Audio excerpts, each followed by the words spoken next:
بسم اللہ الرحمن الرحیم۔ آج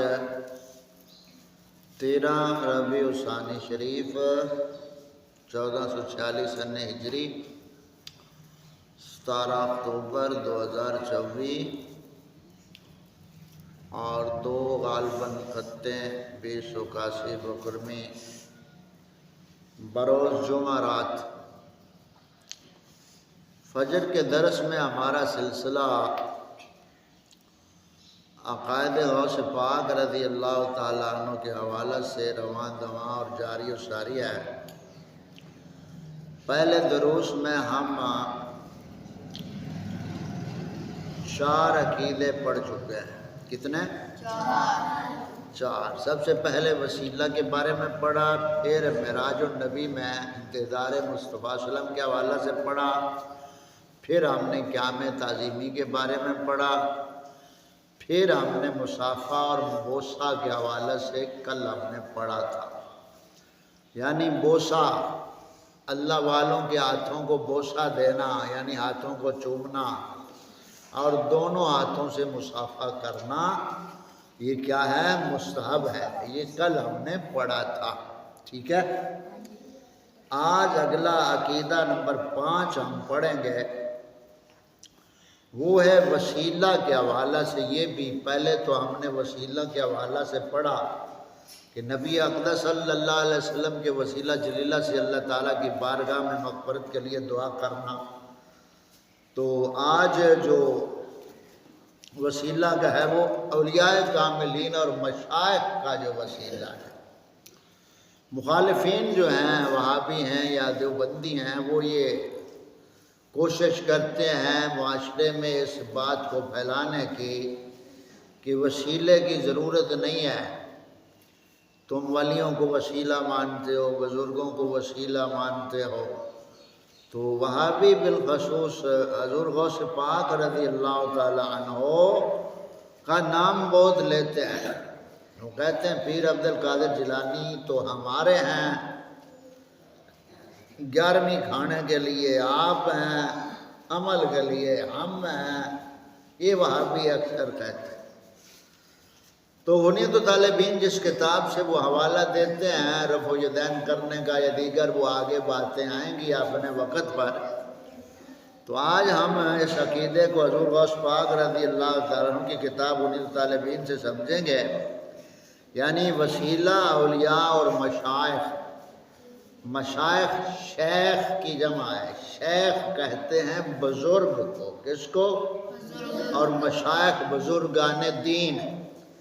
مشائخ کا لفظ جب بولا جاتا ہے تو اس سے مراد کیا ہوتا ہے؟ اولیاء کاملین بزرگان دین۔ اور اولیاء کس کی جمع ہے؟ ولی کی۔ ولی کی جمع کیا ہے؟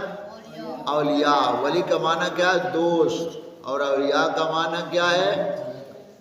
اولیاء اللہ، اس کا معنی کیا ہے؟ اللہ تعالیٰ کے دوست، ٹھیک ہے۔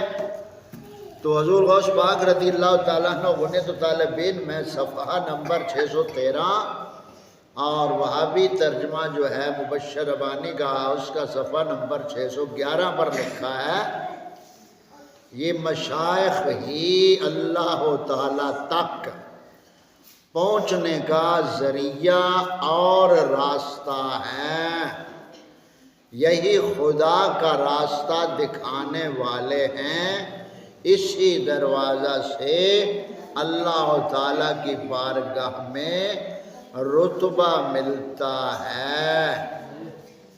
سمجھ آئی بات کی؟ ہر مرید کے لیے شیخ کی ضرورت ہے، یعنی راستہ ملتا ہے، ورنہ ہر مرید کے لیے شیخ کی ضرورت ہے، اور شیخ کو خدا تعالیٰ تک پہنچنے کا وسیلہ اور ذریعہ اور سبب سمجھے۔ یعنی جو ہمارا عقیدہ ہے 1400 سال سے چلا آ رہا کہ اللہ والوں کو وسیلہ بنانا دعا میں، اللہ تعالیٰ کی بارگاہ میں حاجات اور مشکلات میں، تو یہ حضور غوث پاک رضی اللہ تعالیٰ عنہ نے یہی عقیدے کو بیان فرمایا غنیت الطالبین میں۔ تو یہ 5واں عقیدہ یعنی اولیاء مشائخ کیا ہے؟ وسیلہ۔ کیا؟